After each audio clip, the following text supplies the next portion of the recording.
Karena ini merupakan bukan hanya eksploitasi ekonomi, tetapi juga kekerasan terhadap anak. Merendahkan martabat anak itu bagaimana? Tidak merendahkan martabat anak dengan silver itu. Abang dilema nggak sih Bang, di satu sisi nih, orang tua bawa anaknya untuk meminta di jalanan, salah satunya manusia silver gitu. Fakta menunjukkan bahwa orang tua sudah tidak mampu lagi. Dan tidak punya modal. Tidak punya kesempatan untuk mengembangkan keterampilannya.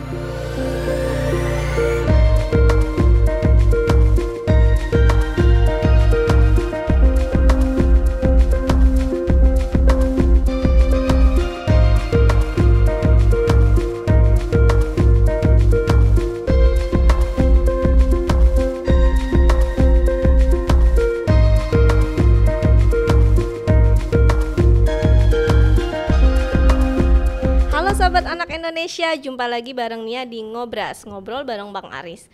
Nah, episode kali ini kita akan bahas satu kasus yang sedang viral, yaitu kasus manusia silver gitu. Karena baru-baru ini Nia lagi baca berita, kemudian lihat foto kemarin yang dikirim sama Bang Aris berkaitan dengan manusia silver. Mungkin Abang bisa ceritain sama sahabat Anak Indonesia, tapi sebelumnya sehat nggak Bang? Sangat sehat. Alhamdulillah.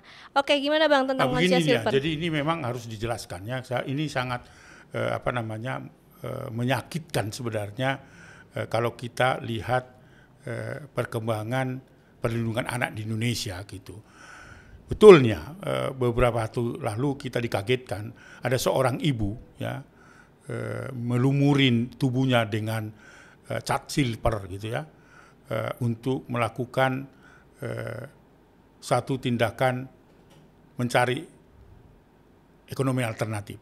Tapi disayangkan di situ ibu itu melibatkan anak umur 8 bulan juga dilumurin dengan silver itu. Oke, kejadian di mana Bang? Di daerah Tangerang Selatan.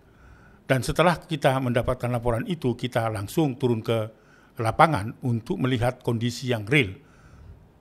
Cukup mengagetkannya, sangat-sangat mengagetkan dan di luar dugaan. Biasanya yang kita kenalkan manusia silver itu orang dewasa, juga ada anak-anak dan sebagainya ya. Tapi kali ini di Tangsel itu membuat kita marah gitu karena apa? Apapun alasannya lah ya. Anak 8 bulan ya digendong dengan dilumurin silver itu seperti orang dewasa. Itu anak 8 bulan ikut dilumurin silver? Iya, dimanfaatkan. Itulah yang membuat mendidih darah ini. Lalu kemudian berpikir bagaimana solusinya gitu kan. Artinya kan itu jadi PR pemerintah setempat. Betul. Bang. Dan itu juga ternyata tidak terjadi hanya di Tangerang Selatan. Saya kebetulan dengan keluarga ya berjalan-jalan lah begitu di Margonda di Kota Depok. Pada saat itu kita temukan seorang anak yang mengaku ya mendekat ke kita ya dengan menandakan topi gitu. Dia sudah berlumuran silver itu. Oke. Dan baunya menyengat. Lalu dengan pendekatan kemanusiaan dan anak saya dekati. Saya mendengar langsung dari anak itu bercerita ya secara konsisten bagaimana dia dilibatkan oleh bapaknya. Setelah itu saya minta izin kepada si anak itu bertemu dengan orang tuanya pada saat itu ada di luar sebuah restoran.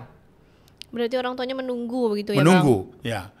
Karena saya menjanjikan supaya saya mendapatkan informasi yang akurat dari anak itu, nanti gak usah kau pergi lagi kemana-mana, nanti saya akan berikan sesuatu kepadamu gitu kan. Artinya apa yang diwajibkan oleh orang tua. Karena menurut dia punya kewajiban untuk menghasilkan uang untuk diserahkan kepada orang tuanya. Lalu kemudian dengan pendekatan kemanusiaan saya mendekati ayahnya. Ayahnya juga adalah berlumuran silver itu ya dengan bau menyengat dan sebagainya. Lalu dengan pendekatan kemanusiaan lah begitu saya mendapatkan cerita dari beliau berinisial AH, dia masih berusia 35 lah ya gitu ya, masih muda gitu. Saya tanya-tanya semendalam. Nah, ternyata dia melibatkan 2 anaknya dan istrinya. Dan pada saat itu istrinya saya nggak ketemu karena dia bilang lagi jalan di daerah Margonda itu, gitu kan. kami banyak bercerita nih ya, dan sehingga kami mendapatkan atau saya mendapatkan informasi bahwa di Depok itu sendiri itu ada 200 manusia silver. Banyak Gitu kan? sekali ya Bang. Banyak sekali. Dan memang menurut pengalaman dia dan informasi yang dia terima, manusia silver yang mandiri, artinya tidak melibatkan keluarga dan tidak memberikan tanda-tanda gitu, akhirnya si AH ini mengajak anak dan istrinya itu menggunakan silver itu dengan tanda. Dia akan berikan tanda, biasanya begitu ya. Di sini ada merah.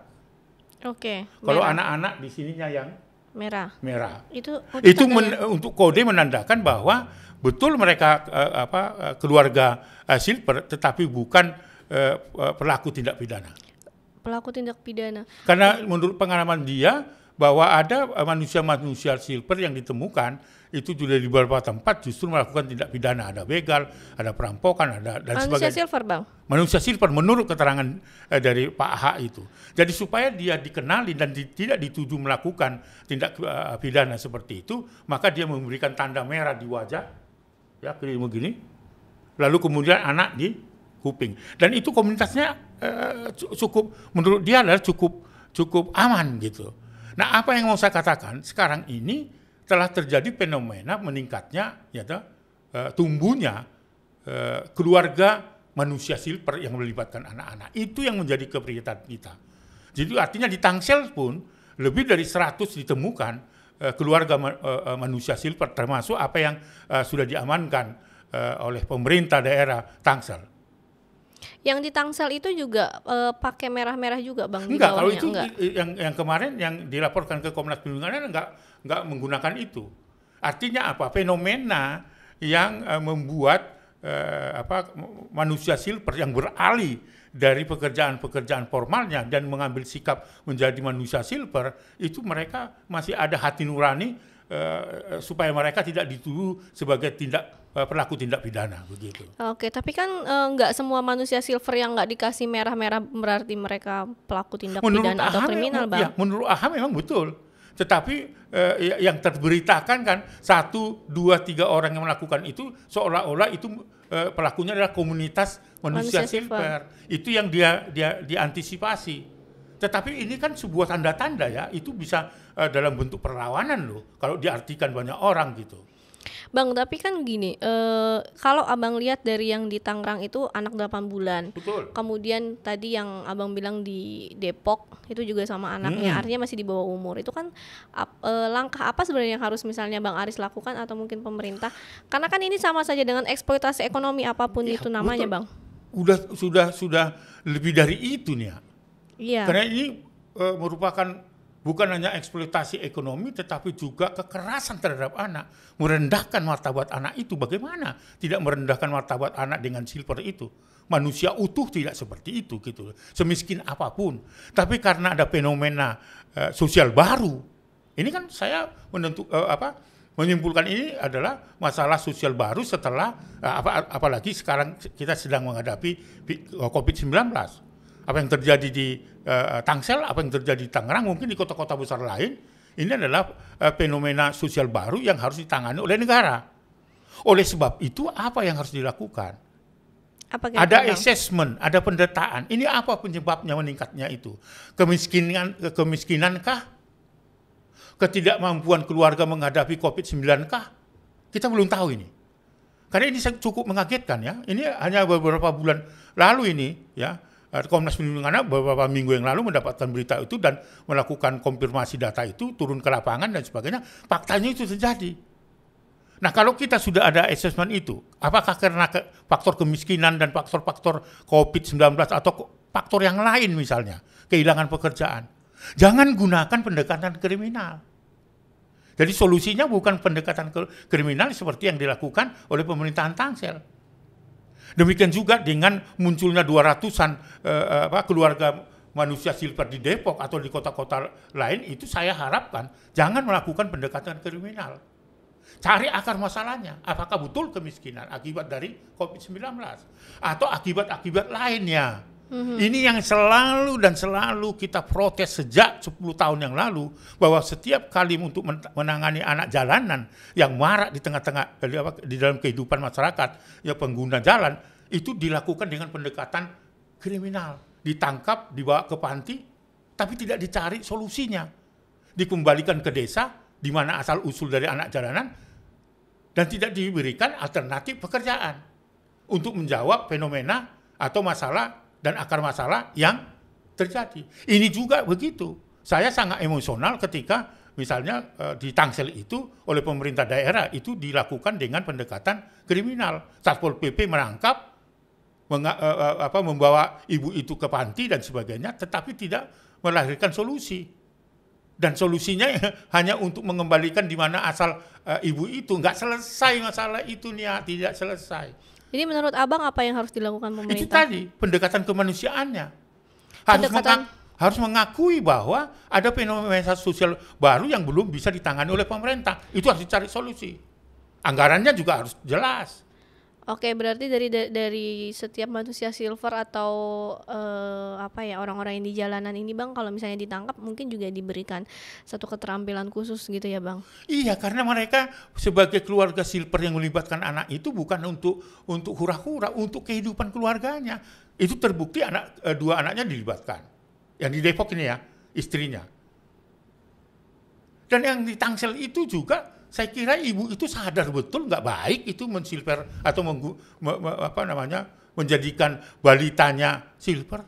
Ya mungkin, apakah mungkin salah satu alasannya kenapa akhirnya membawa anak-anaknya adalah salah satu upaya supaya orang lain bisa memberikan bantuan itu Bang? Bisa saja terjadi. Jadi kalau misalnya orang dewasa yang bergerak ya belum tentu atau rasa kasihannya muncul, mungkin itu yang dilakukan. Bisa terjadi. Segala pendekatan demi hidup itu bisa dilakukan. Sadar saya kira ibu yang di Tangsel itu sahabat saya temui hari Sabtu lalu yang mengajak anak-anaknya menjadi manusia silver. Sadar kok. Kalau dia punya uang nggak mungkin dia tinggal di rumah itu. Karena menurut beliau itu adalah alih profesi. Dari angkot dulu dia supir angkot, pemulung gitu kan, pedagang kaki lima, tapi di zaman Covid nggak ada yang bisa dihasilkan. Tidak ada lagi pemilik mobil yang memberikan kendaraannya untuk menjadi sumber ekonomi dari si bapak yang saya temukan. Abang dilema nggak sih Bang, di satu sisi nih orang tua bawa anaknya untuk meminta di jalanan, salah satunya manusia silver gitu.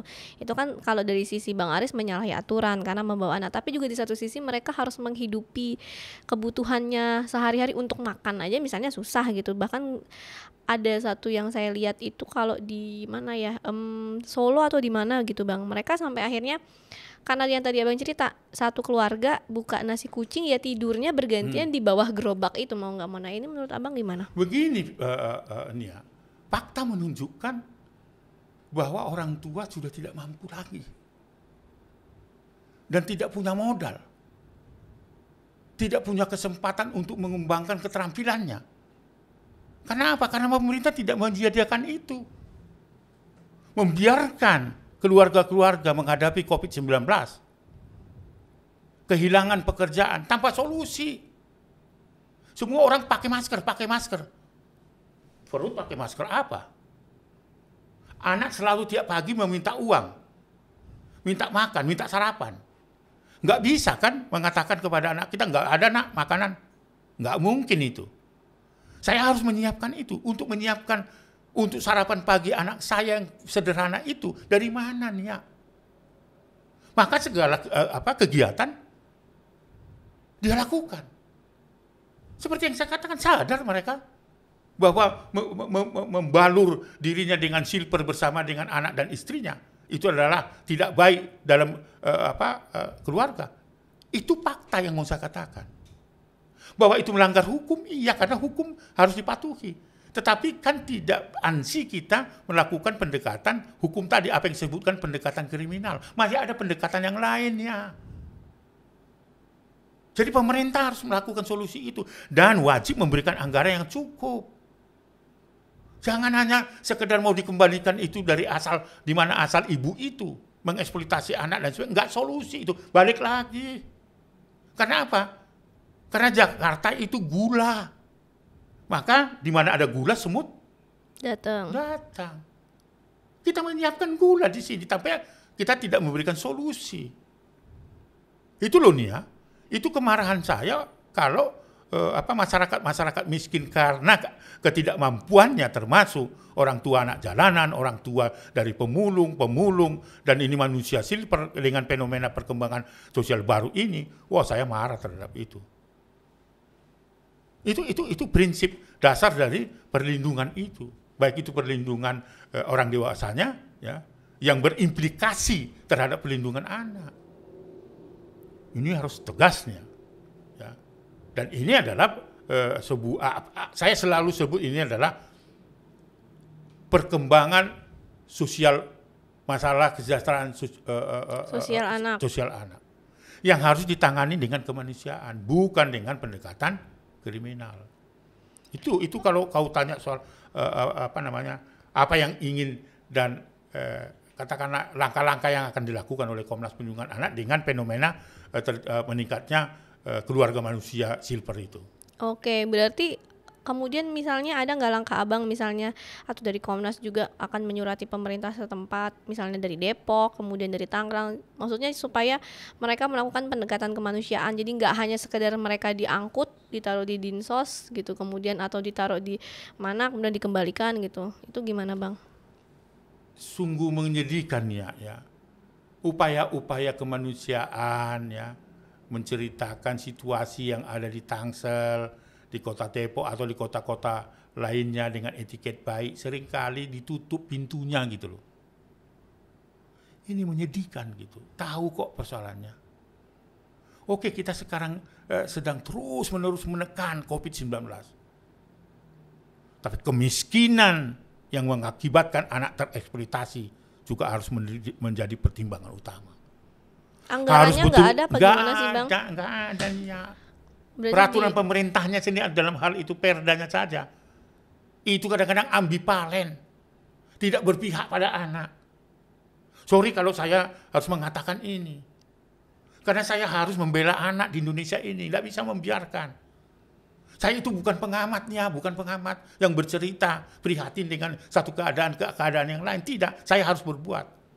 Tapi langkah-langkah untuk berbuat itu harus kan bekerja sama dengan pemerintah, karena pemerintah lain mempunyai regulator dan uang. Komnas Perlindungan Anak hanya tenaganya. Apalagi kalau misalnya dihadapkan dengan apakah memang Komnas Perlindungan Anak punya sertifikat atau tidak sertifikat. Nggak ada. Kepedulian terhadap anak itu harus konkret.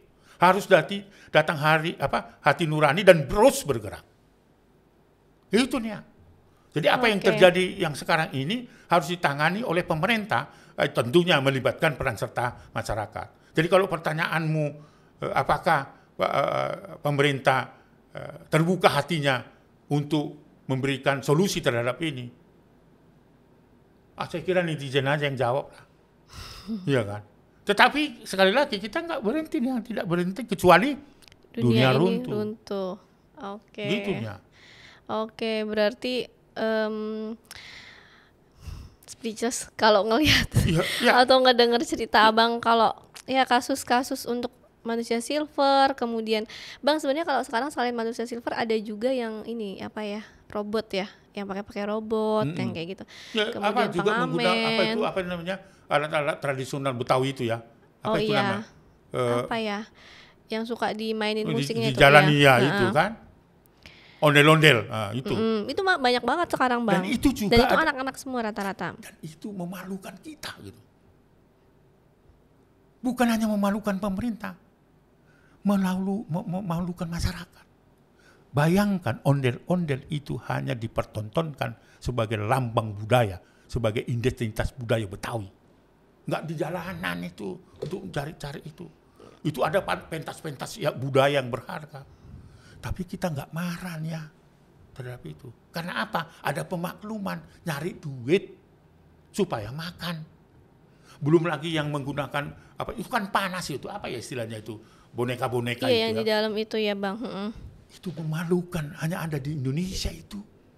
Tapi kita tertawakan itu nih, kita tertawakan dan pemerintah diam. Enggak lah.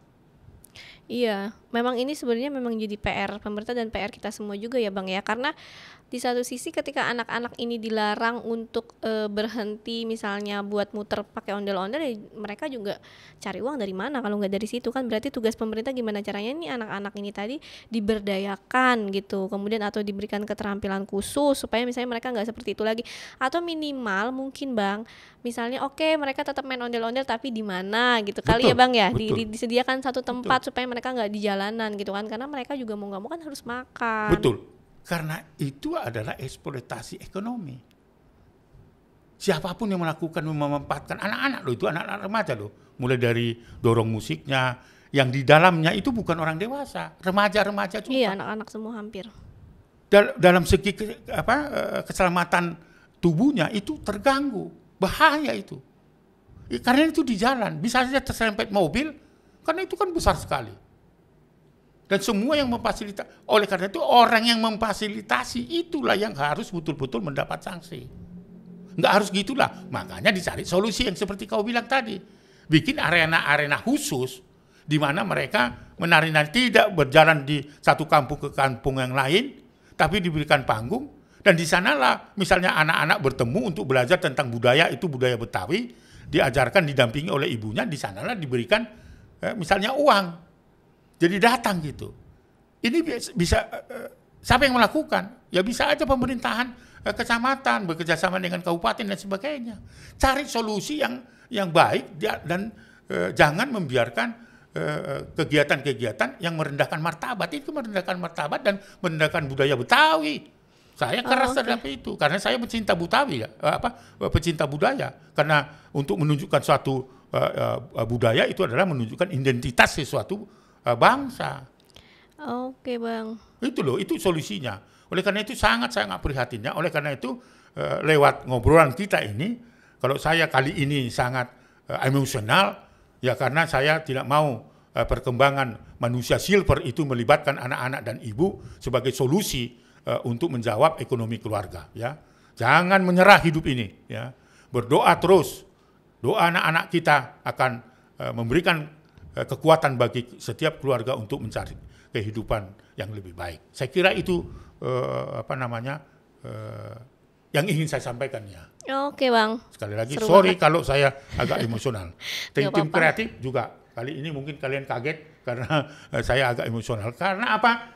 Jangan sampai mengeksploitasi anak hanya karena kita tidak mampu. Oke Bang, pokoknya semoga kasus untuk manusia silver dan yang di jalanan segera selesai, terus pemerintah juga bisa lebih fokus, kemudian lebih memperhatikan hal-hal apa sih yang harus dibenahi begitu ya Bang. Mungkin juga Baik. memberikan satu keterampilan supaya nggak hanya menangkap kemudian melepaskan dikembalikan gitu aja, itu tidak menjadi sebuah solusi gitu ya Bang. Ya. Oke Bang, terima kasih untuk ngobras kali ini. Sama-sama nih ya. Sampai ketemu di ngobras selanjutnya Bang. Yuk. Oke, semoga kita ngobrolnya itu nggak serius-serius lagi dan nggak bahas kasus lagi. Kenapa? Iya, kita bahas yang santai-santai. Oh gitu. Jadi abang makan nggak, pecel, nikmatnya apa? iya, makan singkong, duren. manduren, gitu ya. Gitu Ya, Bang. ya. Jadi biar sekali-kali kita tersenyum, ketawa, jadi nggak serius-serius banget. Bisa kali ya Begini Bang. nih, saya itu kalau sudah cerita anak nggak bisa, nggak serius itu persoalannya. makanya- Mohon maaf netizen ya, karena makanya- saya harus serius gitu. Makanya Tapi netizen, nggak apa-apa. kita berdoa semoga kasus anak di Indonesia juga semakin menurun gitu Bang ke Betul. depannya. Jadi yang kita obrolin adalah bukan hal serius lagi. Boleh. Oke. Oh gitu maksudnya. Iya, Jadi menurun, tidak serius. Siap. Oke. Baik. Oke Bang, sehat-sehat ya Bang. Yuk. Oke, itu tadi ngobrol bareng Bang Aris, seru banget kan. Nah, untuk kepentingan terbaik anak, dukung terus Aris Merdeka Official dengan cara like, comment, share, and subscribe. Salam anak Indonesia. Anak terlindungi, Indonesia maju. Sampai jumpa. Dah.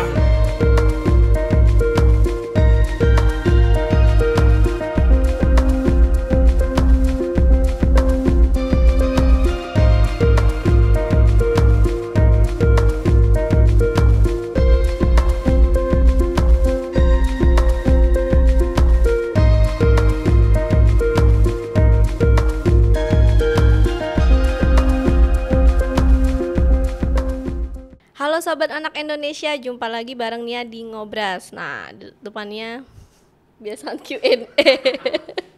Dia langsung mau bilang, Yuk, sip, yuk.